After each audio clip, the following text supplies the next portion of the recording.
We're talking with Colonel Willingham about a day in 1955 that is utterly extraordinary. And the story is all the more extraordinary because he lived it, he was in the Air Force, he is telling the story now. And there are so many people in the military who know things, see things, experience things, participate in things, who take it with them.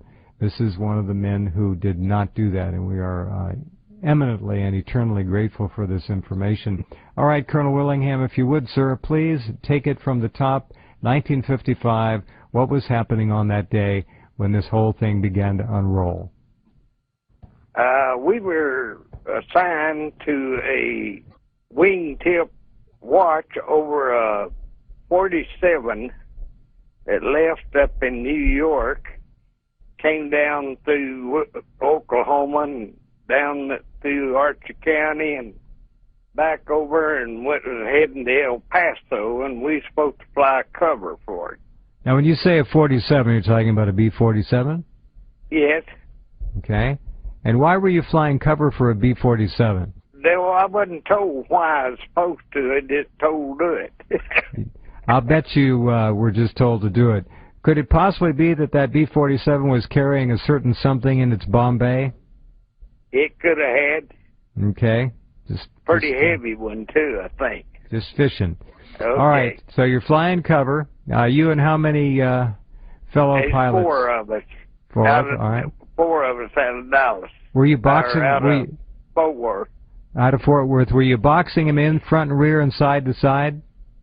Yeah. Just exactly. All right. I got the picture now. B-47, for any of you who want to know, can simply type in B-47, the numerals, on any search engine. You'll see a picture of this this jet bomber, which was carrying, obviously, a very special cargo at that time on that day. All right, sir, go right ahead. We was flying along there, and my buddy back there said on my Unicom between the aircraft, he said, "Hey, look at that big star falling, or what it is over there." And I looked at it, and everybody else looked at it, and I said, "You sure that's a star?" I said, "It looks to me like it's something else." And it was real bright. Finally, it made a 90-degree turn at 2,000 miles an hour, and I didn't figure it was. Well, shooting stars and meteorites don't change course. Not like that. That's right.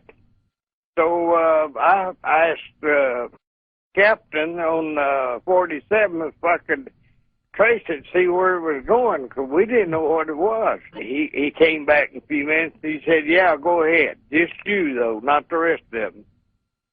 So I took off down there, and when I got to where it was right below Langtree, Texas, on the over on the Mexican side.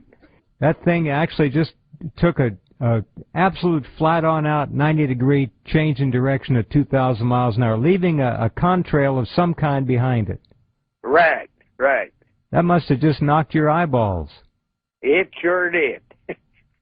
I was hoping to have one by the next year that I could fly myself. Spoken like a true aviator hero. That's great.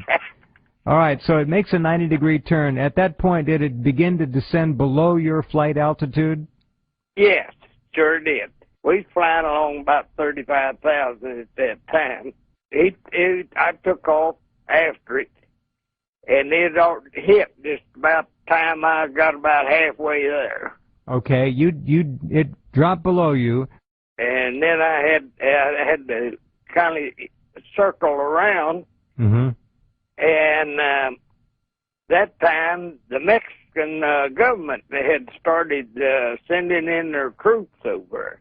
All right, so by the time took you 5 to 8 minutes to drop down to get close to the deck to see this thing, which you could tell, I guess, from before you got there, had come in for some kind of an impact landing.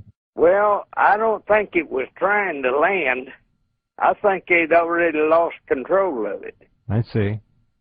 Or that was my idea. Mm-hmm. As you're coming down toward the Rio Grande River, and you're coming down, and this thing is on the ground, as you approach it, What do you see exactly? I just seen where he had hit about 100 yards up from the water bank and kind of bounced a few times and just kept on going. I'd say it went out through there about 1,000 yards. Did you actually see it, Colonel, hit the ground? Well, I didn't actually see it hit the ground. I seen it when it finally got stopped. I had got that close that I could see it. Uh-huh.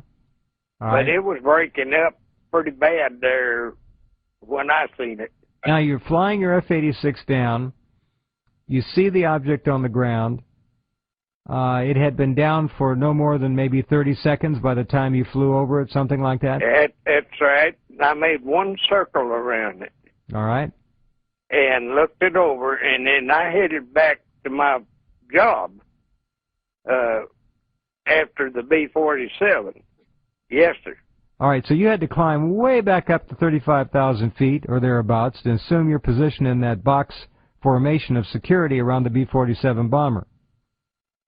Well, the bomber had already nearly got to El Paso. All right. And they were going to take another team to fly a wing for it on to Arizona. Okay, understand. So they called and told me, said, no, you can go on back to the base, and you want to go out there and look at that anyway. And I said, yes, I do. So I took mine and went on back, and about 5 minutes after I was there, maybe 10, the rest of them came on in. And we landed. Your other three squadron mates, okay? Yeah. That's where we were stationed at, the Carswell Air Force Base. All right, Carswell, yeah, all right. When you flew back to Carswell, checked your F-86 in, and then went back to the crash location of this disc you had seen come down to Earth and hit the deck about 100 yards from the Rio Grande River. We'll do that. Well, I sure like to got in trouble at a time, too. Yeah, all right. You hang on. This is a great story. I'll tell you about that in a minute. Yeah, I parked the car. I got in the car and went down to Corsicana, where I used to fly out of that base down there. All right. And picked up a light aircraft and flew down to where the crash was. So I went on down there and found a place that was clean enough I could sit down. Uh-huh. And I sat down, and... Did you have any trouble finding the location of the crash from the air? You remembered it pretty clearly, I guess. Yes, I did. I still got it right in my mind right now. All right. You just go from Langtree, Texas. Okay. Right straight to the river, and just on the other side of it was where it hit. All right. You landed how close to the crash itself? I'd say I was about 150, 200 yards. That's damn close. Okay, when you got there, what did you see? Well, I started up there, and here come all these Spanish soldiers come running over there, and they was all armed. And I put up my hands like being arrested, you know, or something. Really? Were you still in uniform? Yeah, I was still in my flight suit. Could you see the vehicles on both sides? All right. Could you see the craft itself? Yeah. I went in there and I was talking to this Spanish lieutenant.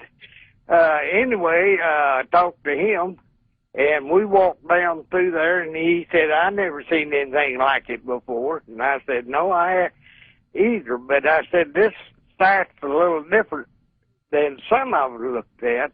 All right, so the lieutenant gets there. You walk up to the craft itself. How close did you get to it, Colonel? I walked right up and kicked a piece of it.